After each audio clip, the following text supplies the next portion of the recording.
Hello friends, welcome back once again. Friends, आज की class में हम लोग देखेंगे तंत्रिका ऊतक के बारे में और देखेंगे अंग और अंग तंत्र के बारे में। हमारा जो चैप्टर चल रहा है वो चल रहा है कि जीव जंतुओं का शारीरिक संरचना किस रूप में है, यानी कैसे बॉडी के अंदर सभी ऊतक कोशिका अरेंज है और किस रूप में ये वर्क करते हैं। इनकी पूरी अवेलेबिलिटी के बारे में हम लोग जान रहे हैं, जिसमें हम लोग पिछले क्लास में संयोजी ऊतक के अन्य पार्ट के बारे में जाना था, जिसमें मैंने आपको बताया था आखिरी पॉइंट आपकी तरल संयोजी ऊतक, ब्लज और लसिका के बारे में। चलिए आज की क्लास में हम लोग देखेंगे तंत्रिका तंत्र के बारे में। यूं समझिए कि तंत्रिका ऊतक का मतलब आपके बॉडी के अंदर जो कनेक्टिंग सिस्टम है, पूरे बॉडी के अंदर मैसेजिंग कनेक्टिंग सिस्टम है, जिनसे आपकी पूरी बॉडी कनेक्ट रहती है, जिनके वजह से आपके बॉडी में एक्शन और रिएक्शन होता है। उनकी कहानी जाननी है, मतलब क्या, तंत्रिका ऊतक के बारे में जानना, तंत्रिका ऊतक के बारे में जानना है। क्लियर? तंत्रिका ऊतक को सीधा बात कह सकते हैं कि आपके बॉडी का मैसेजिंग पार्ट, जो मैसेज लेके जाता है, या सीधे कहे कि आपके बॉडी के अंदर जो इंफॉर्मेशन का लेन देन होता है, आने जाने की जो बात होती है, वह इंफॉर्मेशन की सारी वर्क जो करती है वो हमारा है तंत्रिका ऊतक। मतलब एक कोलैप्स तरीके से, एक पूरी तरह से कोलैबोरेशन करके और पूरे बॉडी को रन कराना अपने आप में बहुत बड़ी बात होती है। चलिए देखते हैं आज की क्लास में तंत्रिका ऊतक के बारे में। तो तंत्रिका ऊतक जब बात कर रहे हैं तो तंत्रिका ऊतक कहने का मतलब हो गया कि यह कोशिकाओं का समूह रहा होगा। कोशिका का समूह का मतलब ऐसे कोशिकाओं का समूह जो एक साथ एक किसी पर्पस के लिए काम कर रहे हो, यानी एक ही संरचना, एक ही कार्य करने वाले और एक ही बनावट के जो कोशिकाओं का जो समूह होगा, उसी समूह को हम लोग क्या कहेंगे, तंत्रिका ऊतक। किसे कहेंगे? एक ही तरह के कार्य करने वाले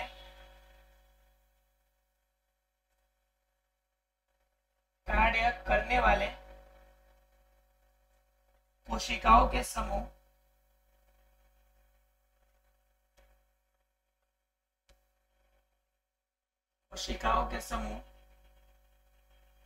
एक ही तरह के कार्य करने वाले कोशिकाओं के समूह जिसकी बनावट भी एक समान हो,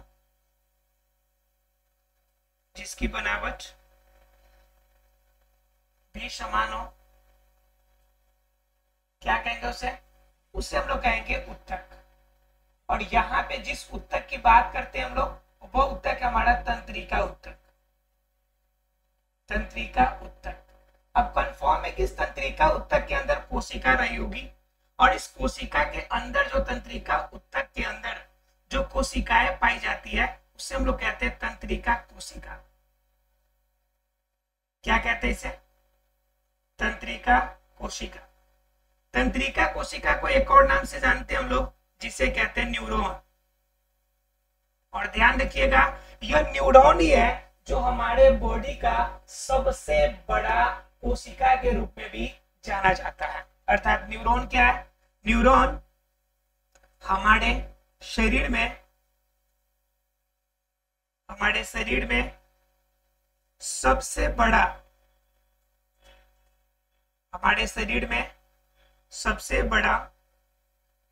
कोशिका क्या है? हमारा न्यूरॉन है। ध्यान रखिएगा, मैं अपने बॉडी की बात कर रहा हूं, अर्थात कि जीवों की बॉडी का बात कर रहा हूं मैं, कि बॉडी के अंदर की बात कर रहा है, एक मानव के शरीर की बात कर रहा हूं मैं, कि मानव के शरीर में सबसे बड़ी कोशिका कौन सी है? न्यूरॉन की है। लेकिन अगर बात कीजिएगा ओवरऑल बॉडी स्ट्रक्चर में, मतलब कि पूरी धरती पर जितने जीव है, सभी जीवों को अगर इंक्लूसिवली लीजिएगा, ओवरऑल अगर चेक कीजिएगा, तो ओवरऑल में सबसे बड़ी कोशिका जो होती है वह शुतुरमुर्ग का अंडा जाना जाता है।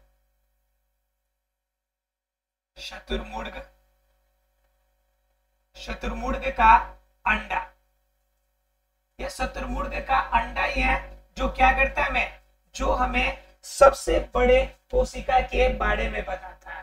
अर्थात शत्रुमुड़ के अंदर सबसे बड़ी कोशिका मानी जाती है। लेकिन अपने बॉडी की बात करें तो हमारे बॉडी में सबसे बड़ा क्या है हमारा, वो है न्यूरॉन। और न्यूरॉन क्या है, तंत्रिका कोशिका। तो भाई इतनी बड़ी है तो कंफर्म है कि इनकी इंफॉर्मेशन भी ज्यादा होगी, इनके कार्य भी ज्यादा होंगे। तो पहले इनके कार्य की चर्चा करते हैं, फिर इनके बारे में बनावट की चर्चा करेंगे। क्योंकि जब इसके कार्य जानेंगे तब आपको लगेगा कि यह हमारे लिए उपयोगी कैसे है। क्योंकि किसी भी चीज की उपयोगिता जब जान लेते हैं, समझ लेते हैं, तो उसका उसे पढ़ने का या उसे जानने का मजा ही अलग हो जाता है। चलिए देखते हैं कि तंत्रिका कोशिका जो होती है हमारे बॉडी के अंदर करती क्या है। ठीक है, तो पहला नंबर कि यह इंफॉर्मेशन सभी भागों में ग्रहण करती है, सभी भागों में ग्रहण करती है, मतलब शरीर के सभी हिस्सों में ग्रहण करती है। पहला तो काम इसका है कि सभी भागों से इंफॉर्मेशन को गैदर करना, लेना।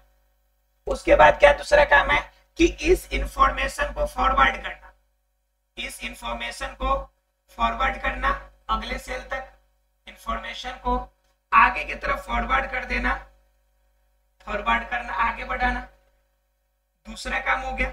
तीसरा काम क्या होता है कि जब इंफॉर्मेशन आगे बढ़ती है तो बढ़ते बढ़ते कहां पहुंच जाएगी, यह मस्तिष्क में पहुंचेगी, यह पहुंचेगी ब्रेन में, अर्थात कि दिमाग में। मस्तिष्क में पहुंचती है, ब्रेन में इंफॉर्मेशन को भेजना, यानी इंफॉर्मेशन पहुंचाना। अब खबर तो चली गई, अब क्या होगा, जैसे मान लीजिए कि आप चल रहे हैं और आपके पैर में कील चुभ गई, कील जैसे टच किया आपको इंफॉर्मेशन मिलेगी। पहला नंबर, इंफॉर्मेशन मिलते ही उस इंफॉर्मेशन को आपका जो न्यूरॉन जो होगी वो आगे बढ़ाएगी, और आगे बढ़ा के कहां पहुंचाएगी, मस्तिष्क तक पहुंचाएगी। मस्तिष्क तुरंत वहां से इंफॉर्मेशन देगा, क्या इंफॉर्मेशन देगा, किसको, वो ब्रेन क्या करेगा, एक्शन रिएक्शन देगा, ऊपर से ब्रेन उस चीज का रिएक्शन देगा, सोचने के बाद वहां से रिएक्शन देगा। रिएक्शन मतलब क्या, प्रतिक्रिया देगा, किसको देगा, हाथ को, कि भाई जाओ उस कील को निकालो। तो ये क्या करेगा, ब्रेन रिएक्शन देगा। और तीसरा नंबर कि जब उसके बाद जब आगे बढ़ेगा तो ब्रेन रिएक्शन दिया जिस भाग को, तो उस भाग को उस प्रतिक्रिया के लिए उत्साहित करना, उस विशिष्ट भाग को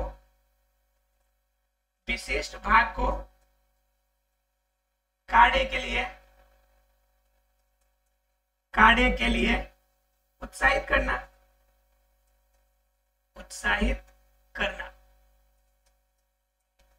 क्लियर है। तो ये क्या हो गया हमारा, ये इंफॉर्मेशन हो गया कि इंफॉर्मेशन सभी भाग से पहले लिया, फिर इंफॉर्मेशन को फॉरवर्ड किया, फिर ब्रेन के पास इंफॉर्मेशन गया, फिर ब्रेन का रिएक्शन हुआ, और उस रिएक्शन वाले वर्ड को लाकर क्या कर लिया, हमारे बॉडी के अंदर इंफॉर्मेशन को भेज दिया। तो एक कंप्लीट जो प्रोसीजर थी, यह जो कंप्लीट प्रोसीजर थी, यह कंप्लीट प्रोसीजर हमारा क्या कहलाती है, यह कंप्लीट प्रोसीजर हमारी कहलाती है कि तंत्रिका तंत्रिका ऊतक या तंत्रिका कोशिका का कार्य। तो समझ सकते हैं कि कितना ज्यादा इंपॉर्टेंट हो जाता है। अब इनके कोशिका की संरचना के बारे में अगर आप जानेंगे तब जाकर आपको समझ में आएगा कि वास्तव में ये सारे वर्ड कर कैसे लेता है, इंफॉर्मेशन इतना लेता कैसे है, इंफॉर्मेशन को फॉरवर्ड कैसे करता है। तो इसके लिए हमें जानने की जरूरत पड़ेगी इसके क्या स्ट्रक्चर को, कि आखिर न्यूरॉन के स्ट्रक्चर होते कैसे। चलिए स्टार्ट करते हैं न्यूरॉन के स्ट्रक्चर। न्यूरॉन को स्ट्रक्चर स्टार्ट करने से पहले मैं एक बात बताऊंगा कि पूरी जो न्यूरॉन है, पूरी जो तंत्रिका कोशिका है, उसको 3 पार्ट में बांटा गया। ठीक है, पहले तंत्रिका कोशिका का भाग जानिए, फिर उनके प्रकार जानिएगा, और उनके प्रकार के अंदर मैं सबको क्लियर करके बता दूंगा आपको कि वर्ग कैसे होगा। क्लियर। तो पहले तंत्रिका कोशिका की भाग जानते हैं। तो तंत्रिका कोशिका के कितने भाग होते हैं, तो तंत्रिका कोशिका में 2 भाग होते हैं। तंत्रिका कोशिका में कुल कितने भाग होंगे, कोशिका में 2 भाग होते हैं। अब 2 भाग में कौन कौन 2 भाग होंगे, एक तो हो जाएगा आपका क्या, एक्शन, एक होगा एक्शन, और दूसरा होता है डेंड्राइट्स। क्या होता है, डेंड्राइट्स। अब क्या करता है एक्सन और डेंड्राइट्स, इसे प्रवर्ध भी कहते हैं, ठीक है। ये डेंड्राइट्स और एक्सन दोनों ही मिलकर क्या करता है, इंफॉर्मेशन को ले आता है, आगे बढ़ाता है, लाता है, आगे बढ़ाता है। सिर्फ इस दोनों की मदद से तंत्रिका कोशिका सारे काम करती है। क्लियर है? तो इसमें मेन पार्ट क्या होंगे, एक्सन और डेंड्राइट्स। इसके क्या होते हैं एक्सन, क्या होता है डेंड्राइट्स, ये भी मैं आपको क्लियर करूंगा अभी। चलिए बात कर लेते हैं कि तंत्रिका कोशिका के पहले प्रकार के बारे में। जो तंत्रिका कोशिका हमारे बॉडी के अंदर कार्य करती है वो कुल मिला के 3 प्रकार की होती है। कितने प्रकार की होती है, 3 प्रकार की होती है। ये जो तंत्रिका कोशिका है यह 3 प्रकार की होती है, ठीक है। इसमें पहला क्या होता है कि एक ध्रुवीय, जिसके अंदर सिर्फ सिंगल ध्रुव, एक ध्रुव वाला हो, उसे कहते हैं एक ध्रुवीय। यानी तंत्रिका कोशिका का पहला प्रकार जानेंगे हम लोग, फर्स्ट नंबर पहला प्रकार। और पहला प्रकार क्या कहलाएगा, एक ध्रुवीय, एक ध्रुव वाला। दूसरा कहलाता है हमारा द्विध्रुवीय, द्विध्रुवीय मतलब 2 ध्रुव वाला। और एक होता है आपका त्रिध्रुवीय, त्रिध्रुवीय। क्लियर है आप लोगों को? यानी कि 3 तरह के हमारे क्या होंगे, ये होंगे हमारे तंत्रिका कोशिका। कितने प्रकार के, 3 प्रकार के। एक ध्रुव के अंदर क्या होगा कि इनके अंदर सिर्फ स्ट्रक्चर होंगे जो सिर्फ एक्शन का स्ट्रक्चर होगा, ठीक है। ये बीच में केंद्रक है, ये वाला भाग हमारा कहलाता है साइटोन, ठीक है। और ये वाला पार्ट कहलाता है हमारा एक्शन। क्या कहलाता है, एक्शन। मतलब क्या कि जब किसी तंत्रिका कोशिका में सिर्फ एक्शन का स्ट्रक्चर ही दिख रहा हो, सिर्फ एक्शन के स्ट्रक्चर ही दिए हुए हो, तो वह आपकी क्या कहलाएगी, एक ध्रुवीय तंत्रिका कोशिका कहलाएगी। उसके अंदर डेंड्राइट्स का स्ट्रक्चर तो होगा ही नहीं, तो वह क्या करेगा, डायरेक्ट एक्शन लेकर स्टोर करेगा, नहीं तुरंत एक्शन लेकर फॉरवर्ड करते जाएगा। जैसे आप होते हैं स्टेप्स होते हैं, जैसे आप मैथ्स बनाते हैं तो मैथ्स में स्टेप्स होते हैं। अब क्या होता है कि मान लीजिए पहले जोड़ना है, फिर उसका घटाना है, फिर उसके पहले मान लीजिए गुना करना है, गुना करने के बाद घटाना है, फिर जोड़ना है, इस तरह के स्टेप्स होते हैं। अब स्टेप्स आपको अगर पता है कि कैसे कैसे स्टेप्स होते हैं, तो क्या होता है कि बीच के 2-4 अपने माइंड में कैलकुलेशन करके डायरेक्ट आंसर पे पहुंच जाते हैं, पहुंचते हैं ना। ठीक उसी प्रकार से इनके अंदर ये सारा इंफॉर्मेशन लेने की सूचना नहीं है, डायरेक्ट इंफॉर्मेशन लेके फॉरवर्ड करेगा, अर्थात इनके अंदर सिर्फ एक्शन होगा। मतलब क्या, ऐसी तंत्रिका कोशिका, ऐसी तंत्रिका कोशिका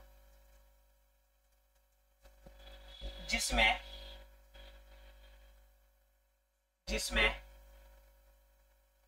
केवल एक एक्शन हो, जिसमें केवल क्या हो, एक एक्शन हो, उससे हम लोग क्या कहेंगे, उससे हम एक ध्रुवीय कहते हैं, उसे एक ध्रुवीय कहते हैं। बोलिए क्लियर है आप लोग को? एक ध्रुवीय किसे कहेंगे, जिसमें सिर्फ एक एक्शन हो, तो उसे हम लोग क्या कहेंगे, उसे एक ध्रुवीय तंत्रिका कोशिका कहेंगे, जिसके अंदर सिर्फ एक्शन का स्ट्रक्चर हो। दूसरी बात आती है कि द्विध्रुव की, तो द्विध्रुव के अंदर क्या होगा, तो द्विध्रुव का स्ट्रक्चर जरा देखिए एक बार। ये रहा आपका साइटोन और ये रहा आपका एक्शन।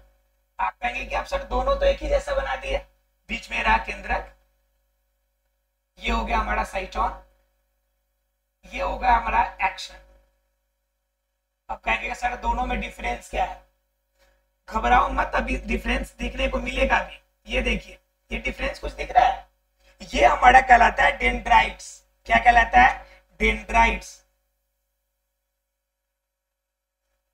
अब डेंड्राइट से दिख रहा होगा जिसके एक पॉइंट जहां पे सारे डेंड्राइट्स आकर मिल रहे हैं, ये वाला पॉइंट भी दिख रहा होगा आपको, ये पॉइंट भी दिख रहा होगा जहां पे सारे डेंड्राइट्स आके मिलते हैं।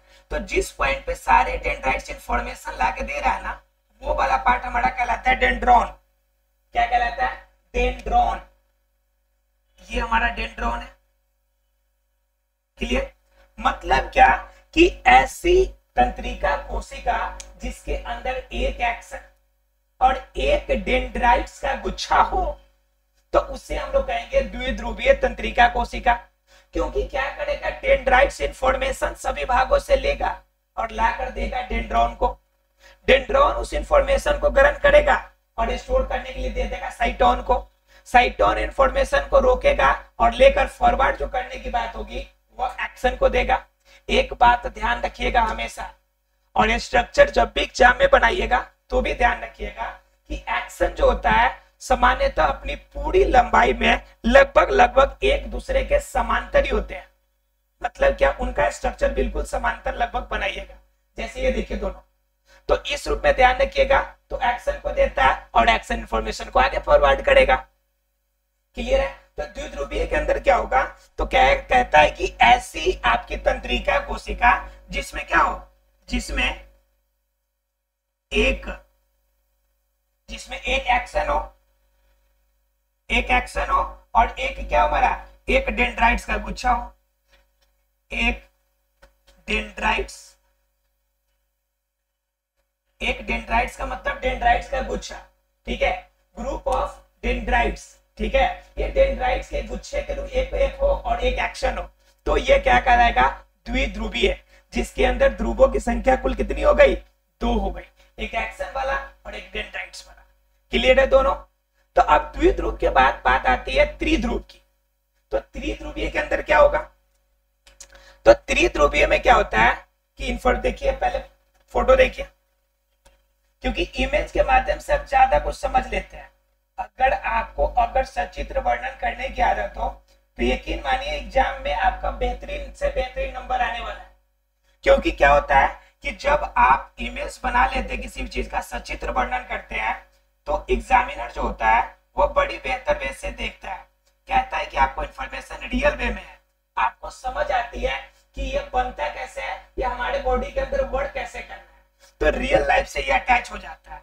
इसलिए उस कंडीशन में क्या होता है कि आपके मार्क्स भी अच्छे हो जाते हैं। तो ध्यान देखिए, इसके अंदर देखिए ये सभी डेंड्राइट्स है, यहाँ पे पहला डेंड्राइट्स, ये दूसरा, ये तीसरा, ये सभी क्या है, डेंड्राइट्स है, ये डेंड्राइट्स है। और ये वाला पार्ट क्या हमारा, साइटोन, और ये वाला पार्ट नो डाउट सबको पता होगा, एक्शन है। क्लियर? अब क्या है कि यहाँ पर देखिए डेंड्राइट्स पहले यहाँ पर सिंगल था, लेकिन यहाँ पे डेंड्राइट्स काउंट कीजिए कितने हैं, क्या एक ही डेंड्राइट्स है, बिल्कुल भी नहीं। इनके अंदर डेंड्राइट्स की संख्या 3 है, यानी 3 गुच्छे हमें दिख रहे डेंड्राइट्स के, ठीक है। तो 3 गुच्छे जब डेंड्राइट्स के दिखेंगे तो उससे हम लोग क्या कहेंगे, कि उससे हम लोग कहेंगे द्विध्रुवीय। अब मैंने 3 ही दिए हुए हैं, तो आप ऐसा ना समझिएगा कि त्रिध्रुवीय के अंदर डेंड्राइट सिर्फ 3 ही होंगे, ये 2 या 2 से अधिक कितने भी हो सकते हैं। त्रिध्रुव का मतलब 3 ही होगा ऐसा नहीं है, इनके अंदर डेंड्राइट्स की संख्या कितनी भी हो सकती है, लेकिन इनमें एक्शन की संख्या सिर्फ 1 होगी, ये फिक्स है। एक साइटोन होगा, ये भी फिक्स है। डेंड्राइट्स इंफॉर्मेशन लाके डेंड्रॉन को देगा, ये भी फिक्स है, ठीक है। लेकिन क्या होगा, इनमें सिर्फ डिफरेंस क्या होगा और से कि डेंड्राइट्स की संख्या इसमें बढ़ गई। पहले में एक ध्रुवीय में डेंड्राइट्स एक भी नहीं, द्विध्रुवीय में डेंड्राइट्स की संख्या 1 और त्रिध्रुवीय में डेंड्राइट्स की संख्या 2 से अधिक। क्लियर है? तो इसके माध्यम से आप क्लियर कर सकते हैं कि ये क्या हो गया हमारे, ये तीनों प्रकार के तंत्रिका कोशिका हो गए, और यही इंफॉर्मेशन लेकर हमारे बॉडी को पहुंचाती है। अब आपने तो ये समझ लिया कि इंफॉर्मेशन ये ग्रहण करेगा। अब आपके मन में ये भी तो ख्याल आ रहा होगा कि ये इंफॉर्मेशन जो है वो आगे कैसे फॉरवर्ड, आपके मन में तो ये भी ख्याल होगा कि भाई ये आगे कैसे फॉरवर्ड करेगा। तो आगे फॉरवर्ड करने की बात अगर दरअसल कीजिएगा तो आगे बढ़ने की बात के लिए अब तो जानना पड़ेगा कि इंफॉर्मेशन एक कोशिका, एक तंत्रिका कोशिका तो ग्रहण कर लिया, लेकिन एक तंत्रिका कोशिका अगले को कैसे देगा। तो अगले के देखने की कंडीशन को आप जरा समझिए, ध्यान से समझिए कि आगे इंफॉर्मेशन कैसे फॉरवर्ड करेगा।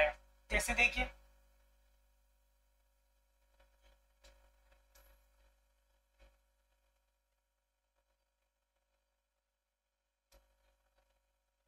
साइटोन वाला पार्ट हो गया,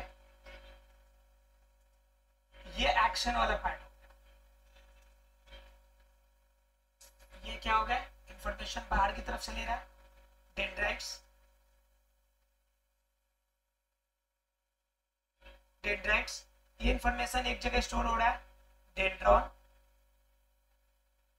इसी तरह से डेंड्रॉन फिर ऐसे निकलेगा, फिर इस रूप में निकलेगा। क्लियर? क्लियर है? अब क्या होगा कि इंफॉर्मेशन यहाँ पे आ रहा है, फिर यहाँ से क्या करेगा, निकलेगा, नीचे पर निकलेगा, डेंड्राइट्स यहाँ से निकल रहा है, फिर यहाँ से डेंड्राइट्स निकलेगा, ये निकलेगा, फिर आगे एक और आपका नई आपकी कोशिका मिलेगी, इसके भी डेंड्रॉन होंगे, ये देख रहे हैं सबके डेंड्रॉन्स निकले हुए। अब क्या करेगा, यहां से एक्शन निकलेगा, फिर एक्शन आगे की तरफ फॉरवर्ड होगा, ये हमारा एक्शन वाला पार्ट होगा, ये हमारा डेंड्राइट्स है।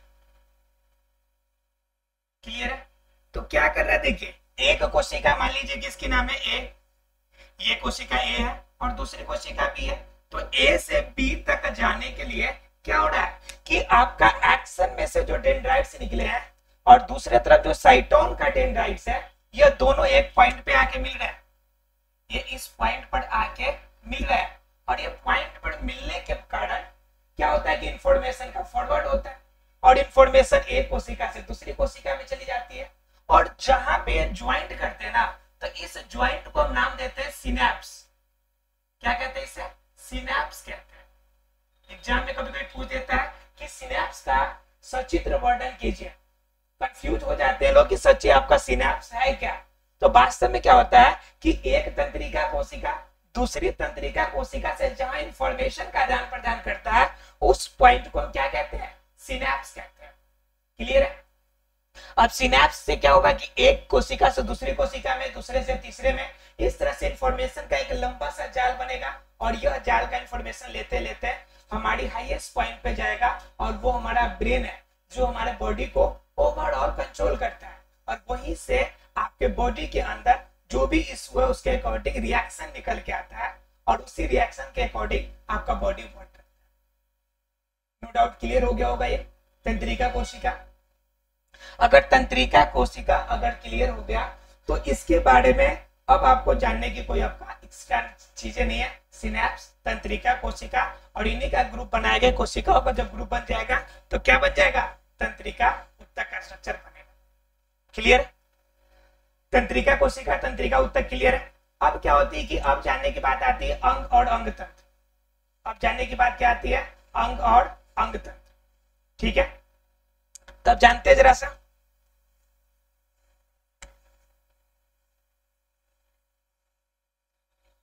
से देखते हैं।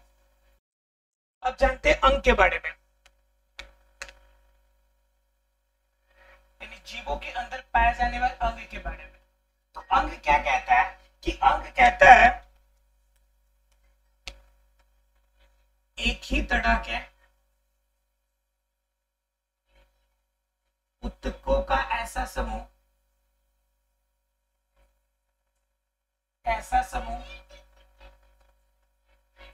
जो किसी एक उद्देश्य के लिए काम करे।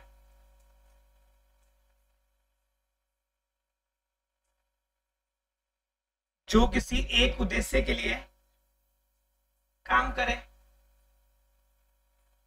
जब भी क्या होगा, एक ही तरह के आप उत्तकों का ऐसा समूह जो किसी एक उद्देश्य के लिए काम करे, तो वो क्या कहलाता है? अंग कहलाता है। कहलाता है। अब जरा गौर कीजिए, कैसे भाई? जैसे हम हाथ को ले लेते हैं, तो हाथ का सबसे बाहरी कॉर्ड है।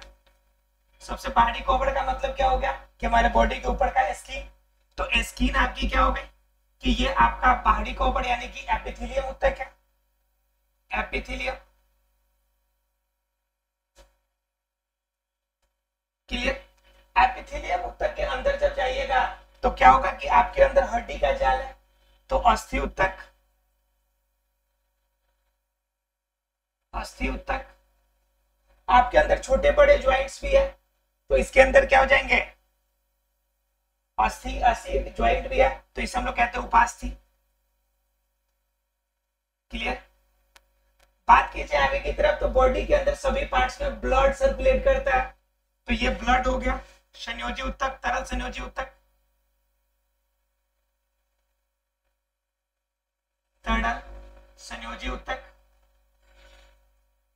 आपके बॉडी में, आपके हाथों में आपके क्या होते हैं, ग्रंथि से, श्वेत ग्रंथि से क्या निकलते हैं, श्वेत ग्रंथि से पसीना भी निकलती है।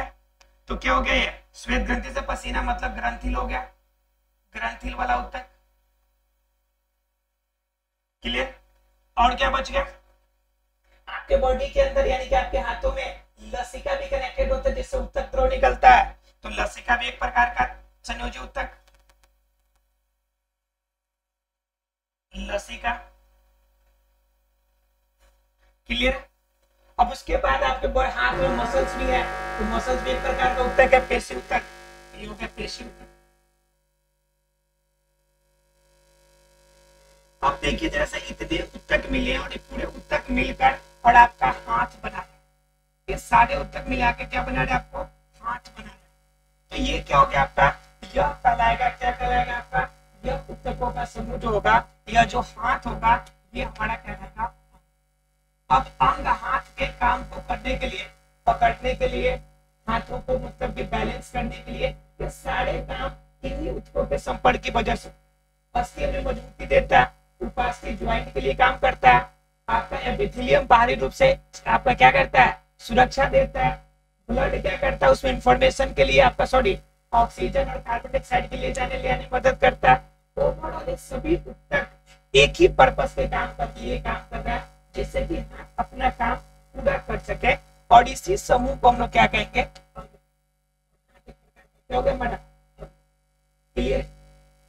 उसी तरह से शरीर के बाकी सभी अंग भी एक ही तरह के, जैसे पैर का चेक कर लीजिएगा, ठीक है। इसके अलावा आपके हार्ट का देख लीजिएगा, तो सभी के समान काम। क्लियर है आपको। तो ये कहलाता है आपका अंग। इसके बाद बारी आती है अंग तंत्र की। तो अंग तंत्र क्या होता है, इसी का बड़ा रूप होता है अंगों का समूह। यहाँ पे हमने अंग का काम कराया था, अब अंगों का बड़ा समूह हो जाएगा तो कहलाएगा अंग तंत्र, जो एक ही पर्पस के लिए काम करे। जैसे पाचन तंत्र, जैसे क्या हो गया पाचन तंत्र। अब देखिए पाचन तंत्र में कौन कौन सा शामिल है, तो पाचन तंत्र में मुख से भोजन कर रहा है, तो मुंह पर मुख हुआ, आपका मुख शामिल हो गया। जाएगा तो ग्रसनी में जाएगा, ग्रसनी में जाएगा। उससे आगे बढ़ेगा तो ग्रास नली में जाएगा, ग्रास नली के बाद जाएगा तो अमाशय में जाएगा, अमाशय के बाद फिर छोटी आंत, छोटी आंत के बाद आगे जाइएगा तो क्या होगा, बड़ी आंत, बड़ी आंत। इसके अलावा इनको सहयोग करने के लिए इसमें यकृत, ठीक है। ये सभी पार्ट, ये सभी अंग मिलकर आपके पाचन तंत्र के लिए काम करते हैं। सभी मिलकर आपको क्या करते हैं, ये एंजाइम्स का स्राव करते हैं, कोई पाचन करता है, सभी का अलग अलग रोल है और सभी मिलकर आपको क्या करते हैं, पाचन तंत्र के लिए काम करते हैं। तो ये हो गया अंगों का समूह जो किसी एक पर्पस, किसी एक उद्देश्य के लिए काम। क्लियर है। तो ये हो गए अंग तंत्र। जब एक ही आपका किसी एक पर्पस के लिए काम करने वाले अंगों का जब समूह बनता है तो उसे अंग तंत्र, और जब एक ही किसी उद्देश्य के लिए काम करने वाले कोशिकाओं का जब समूह बने तो वह क्या कहलाता है, तो वह कहलाता है। तो आशा फ्रेंड्स आपको तंत्रिका ऊतक, अंग एवं अंग तंत्र ये पूरी तरह क्लियर हो गया। मिलते हैं अगले क्लास में, तब तक के लिए थैंक यू वेरी मच।